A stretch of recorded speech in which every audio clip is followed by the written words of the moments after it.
My girlfriend slept around behind my back while I was working nonstop to pay for her bills, her rent, and her lifestyle, so I left without a word, cutting her off completely. Years later, she saw the incredible life I built without her, and in that moment, everything she thought she had came crashing down around her. My girlfriend, well, ex-girlfriend now, let's call her Brittany, and I had been together for 2 years. She's 25, I'm 27. When we first got together, I honestly thought she was perfect.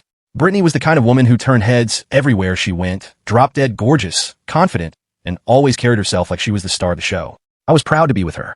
About a year ago, we decided to live together. Technically, she moved into my place since I own my house. At the time, Brittany was still finishing up her degree and only working part-time. That meant I was covering everything: rent, utilities, groceries, even her car insurance. I didn't mind. I saw it as investing in our future.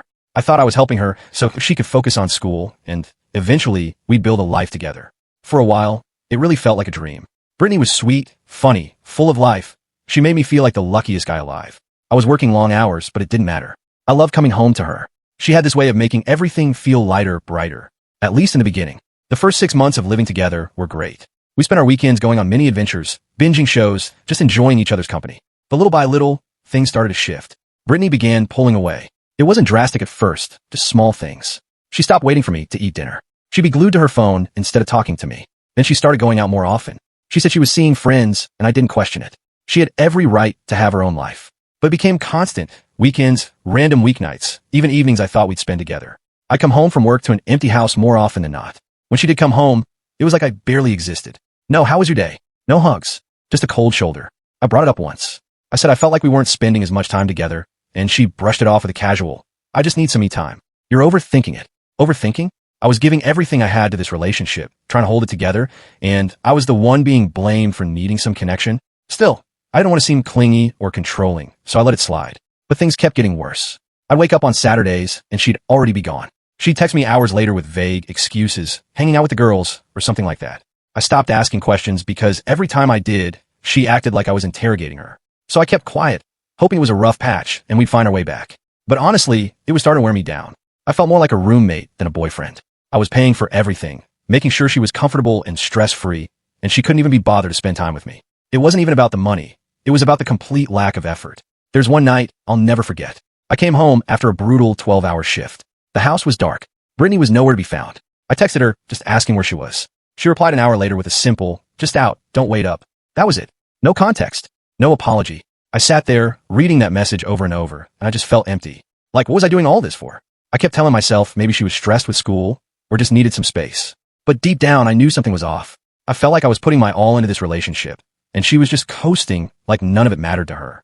And I really loved Brittany. She wasn't just a girlfriend. I saw her as my future. I wanted to believe we were building something real. But the more time passed, the more it felt like I was the only one doing the building. She was just along for the ride, enjoying the benefits. I started questioning everything. Was I being too nice? Was I enabling this by doing too much?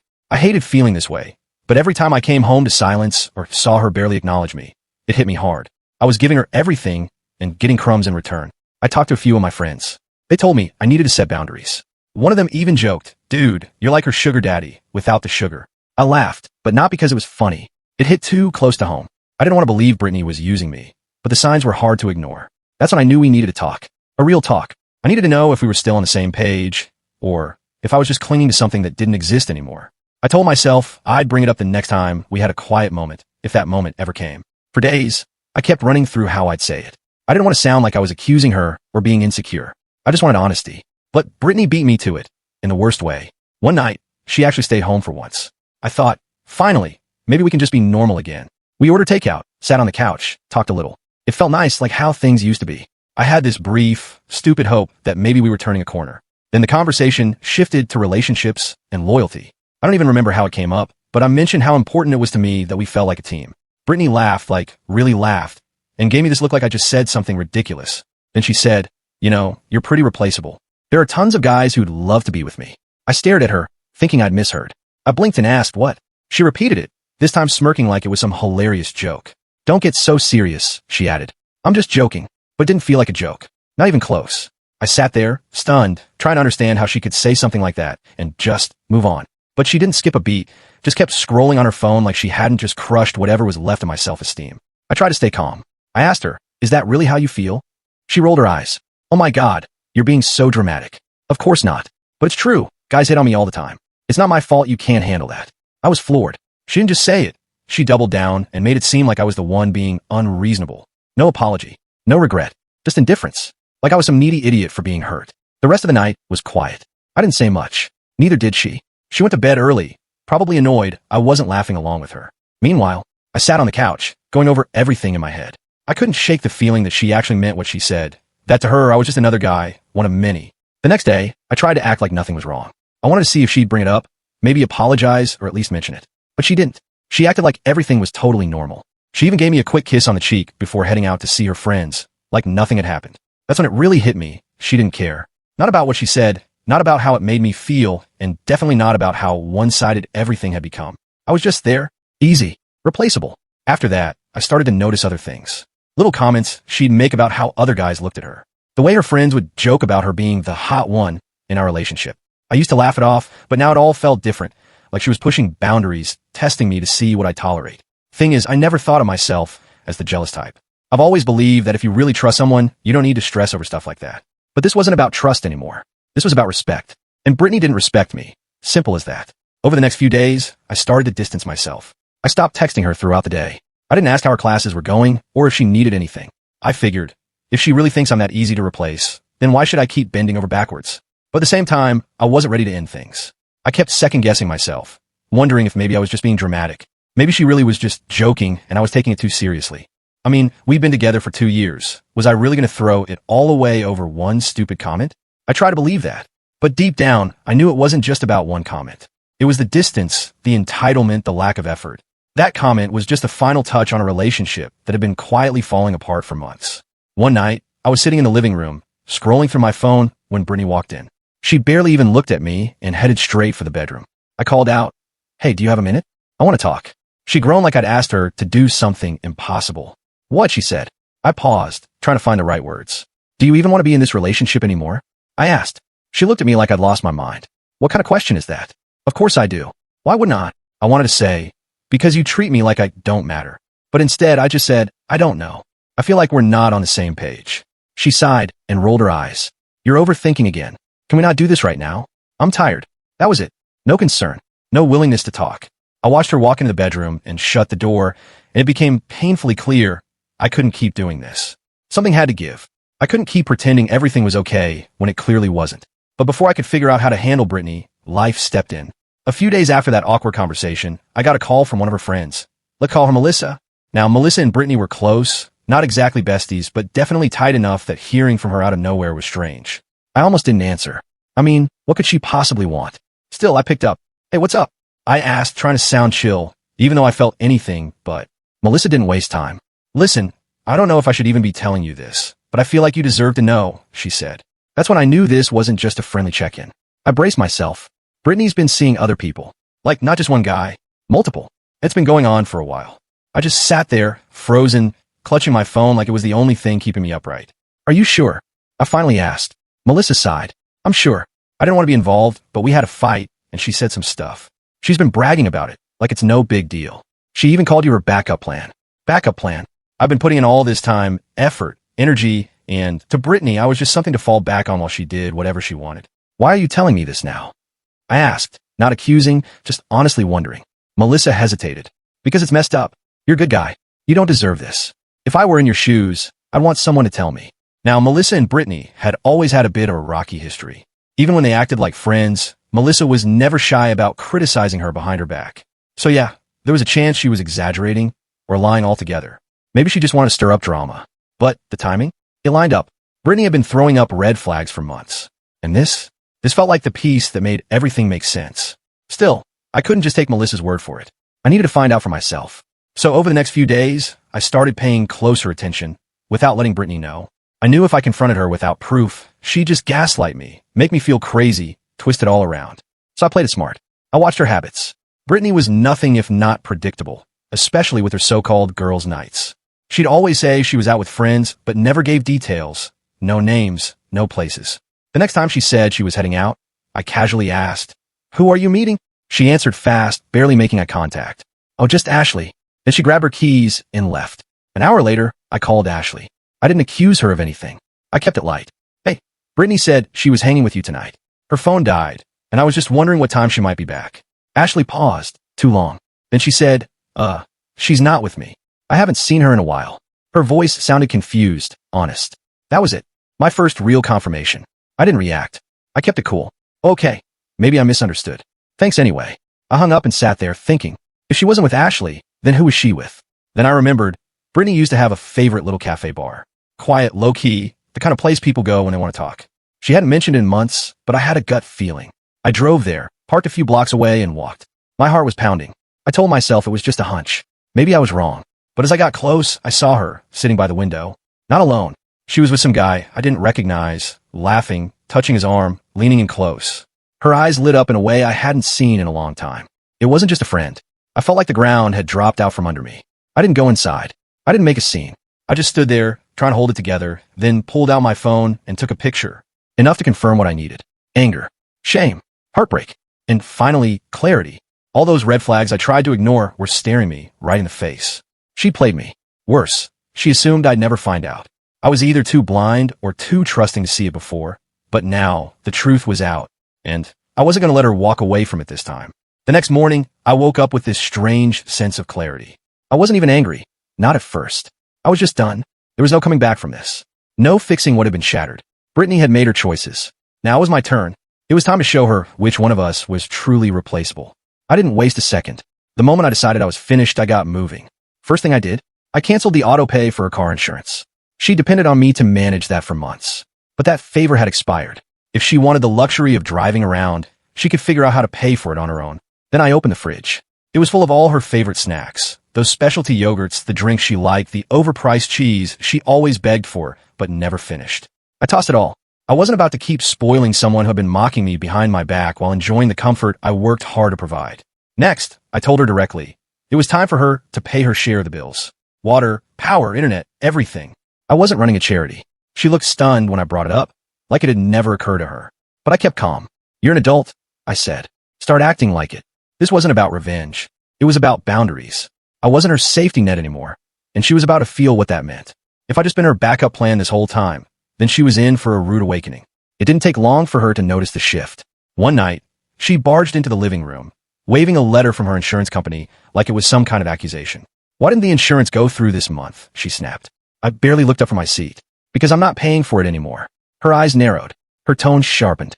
What's that supposed to mean? It means you're grown, Brittany. You'll figure it out. My voice was calm and cold. I wanted her to feel the weight of her actions, without me having to explain every little thing. Of course, she wasn't done. What's your deal lately? She shouted. You're acting all weird, and now this? Are you trying to punish me for something? I let out a short, bitter laugh. The irony was almost laughable. Punish you? I asked, locking eyes with her. Brittany, you've been sneaking around behind my back while I've been holding everything together. Did you really think I wouldn't find out? She paled. For a second, it looked like she might try to deny it. But instead, she crossed her arms and stiffened. Who told you that? She asked, trying to sound tough, but I could hear the fear in her voice. I leaned back, pulled out my phone, and opened a photo I'd taken at a cafe. There she was, laughing with some guy like they were on a honeymoon. Recognize this? I said, my voice cutting through the silence. I didn't let her respond. So tell me, Brittany, I continued, cool and steady, how many of these other guys you've been flirting with are you actually dating now? Because clearly, you've moved on, while still living in my house. Her anger flared. You don't understand. I deserve attention. You've been so busy with work. I felt like I wasn't even in a relationship anymore. I stood up, looking her dead in the eye. You made a choice, Brittany. You took me for granted. You thought I'd just stay no matter how little you respected me. But here's the thing. I'm not your backup plan. I stopped being that the moment you decided I was replaceable. Her eyes burned as she snapped. You're being dramatic. Every girl gets hit on. It doesn't mean anything. Maybe if you paid more attention to me, I wouldn't have gone out so much. Her words were gasoline on an open flame. Don't turn this on me, I said coldly. You had options. You could have talked to me, but you chose to cheat. That's not on me, Brittany. That's all on you. Her face twisted in guilt, but I didn't stop. You want to know what my problem is? It's you, and I'm done. She opened her mouth to argue, but I cut her off. Save it. Pack your stuff. Find somewhere else to stay. This isn't your home anymore. The words hung heavy in the room.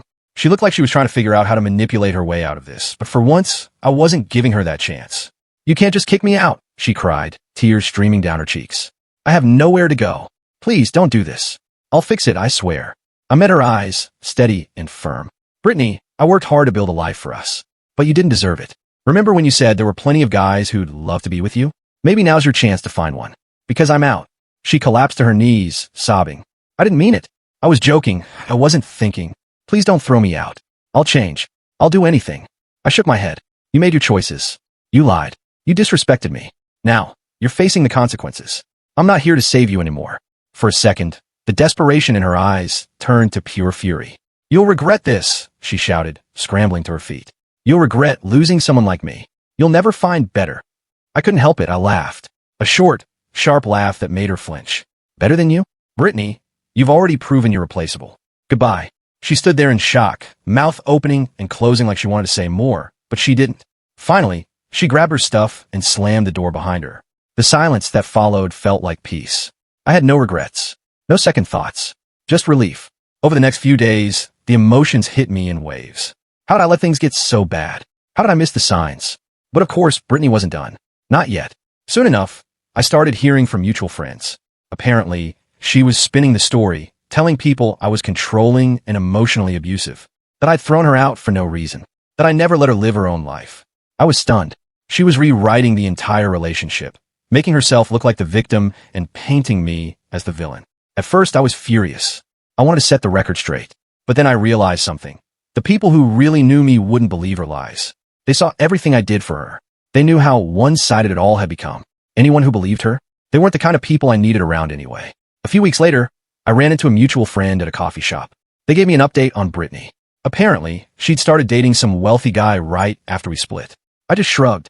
Not my problem anymore. But then the friend smirked. Well, it didn't even last 2 weeks, they said. He dumped her the second he found out you were paying her rent and covering her tuition. I guess he didn't want to be her next ATM. I laughed. Classic Brittany. Always chasing the next upgrade, thinking she was irreplaceable. Honestly, good riddance. I didn't feel bad for her. She made her choices, and now she was living with the consequences. The only thing I was hoping for at that point was that she wouldn't try to come crawling back and dragging more drama into my life. Thanks for reading, everyone. If anything else comes up, I'll let you know. But for now, I'm just glad to close this chapter. Onward and upward. Final update. Hey everyone, I want to give you a quick rundown of how things have been since Brittany left. Here's the thing. Brittany always acted like she was the prize. But the truth is, she never was. A month after she walked out, I started seeing someone new. Someone who actually respected me and treated me well. Let's call her Rachel. Rachel was the complete opposite of Brittany. Supportive, thoughtful, and real. She didn't just take from the relationship. She gave back.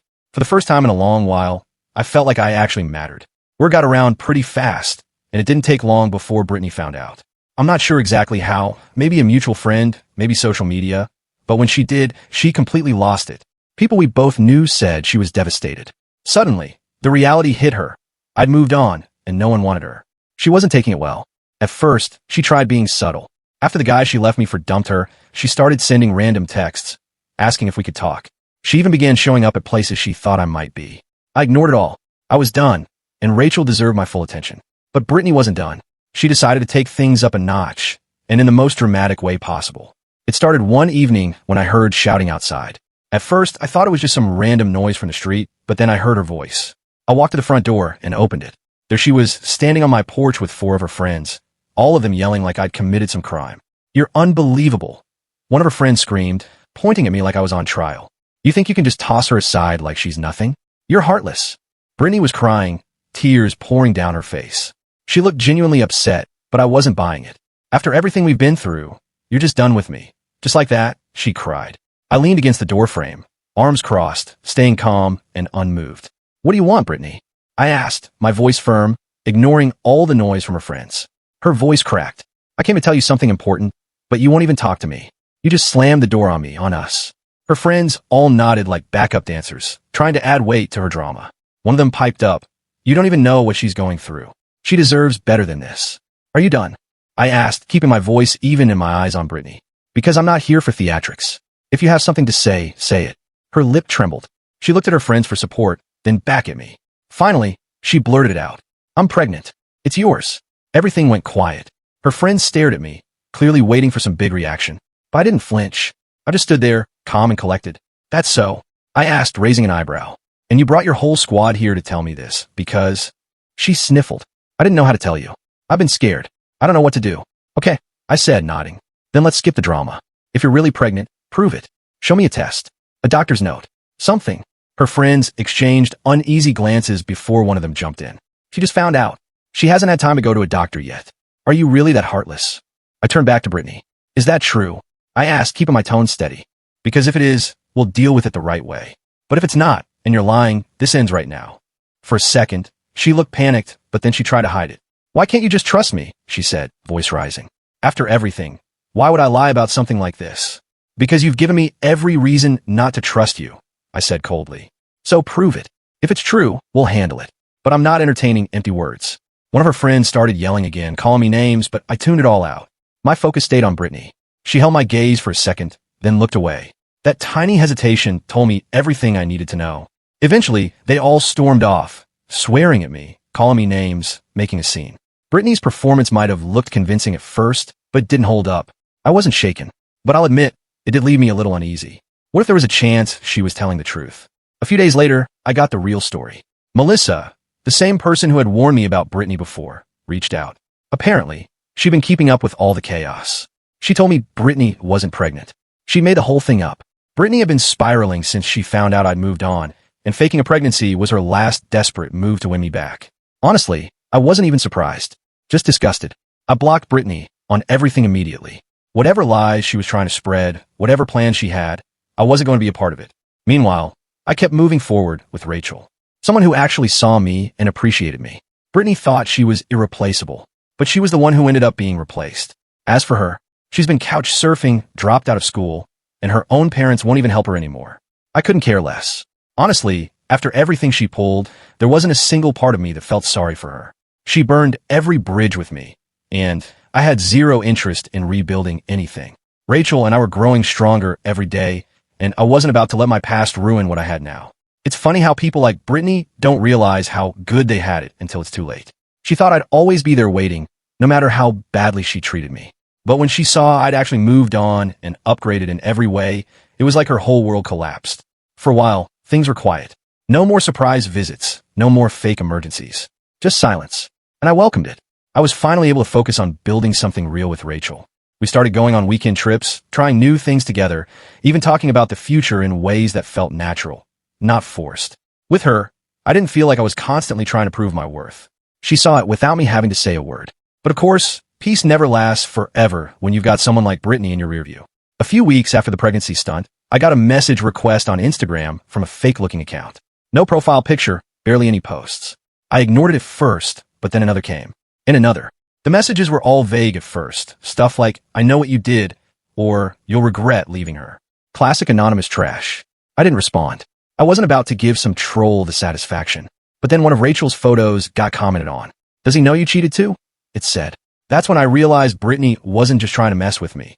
She was now trying to sabotage my relationship. Rachel saw the comment. She showed me right away. At first, she laughed it off. She's grasping at straws, Rachel said, shaking her head. If this is her game plan, it's pathetic. Still, it pissed me off. Not because I believed Brittany would succeed, but because I hated that Rachel even had to deal with it. She didn't sign up for this drama, and I felt guilty that my past was still creeping into my present. I blocked the account. Rachel blocked it too. But the next day, another popped up. I knew it had to be Brittany. Same writing style, same tone, same desperation. So I did something I never thought I'd do. I reached out to her parents. I figured if anyone could get her to back off, it was them. I wasn't expecting much. Last I heard, they'd cut her off financially and were pretty much done with her nonsense. But to my surprise, her mom responded. She apologized, said they had no idea what she was up to, but it didn't surprise them. She's not the daughter we raised, her mom wrote. We're trying to help her, but she refuses to take responsibility for anything. I thanked her and left it at that. There wasn't much more to say. Brittany had made her choices, and now she was living the consequences. I just hoped she'd finally let go and stop dragging other people in her mess. After that, the fake account stopped. Maybe her parents talked to her. Maybe she just gave up. Either way, the silence was back, and this time, it felt permanent. Rachel and I started really settling in. We moved into a new apartment together. Nothing fancy, just a fresh start. We got a cat. Rachel named her Luna, and life finally started to feel peaceful. Looking back, I don't regret any of it. Not even the chaos. Because it showed me what I deserved and what I should never settle for again. Brittany was a hard lesson, but one I clearly needed to learn. I learned how to spot manipulation. I learned that love isn't supposed to drain you. It's supposed to fill you up, make you better, not break you down piece by piece. And most importantly, I learned to protect my peace. Rachel and I still talk about it sometimes. How wild everything got, how lucky we are to have found each other after all the madness. We joke that Brittany would probably faint if she saw how happy we are now. But we don't dwell on it. She's the past, with a future. I don't know where Brittany is now. Last I heard, she was bouncing between friends' places and working part-time at a diner. Maybe she's figuring things out. Maybe not. But that's not my concern anymore. I'm done being the fixer for someone who never wanted to fix themselves. So if you've ever been in a situation like mine, if you've ever been used, lied to, manipulated, guilt-tripped into staying in something toxic, just know this. It's not your job to save someone who keeps choosing to drown. Walk away. Protect your peace. Choose yourself. That's what I did. And I've never looked back. Thanks again for sticking with me through all this. It's been a wild ride, but I'm finally in a good place. A real one. If anything else happens, I'll let you know. But hopefully, this is the end of the drama. Here's to better days.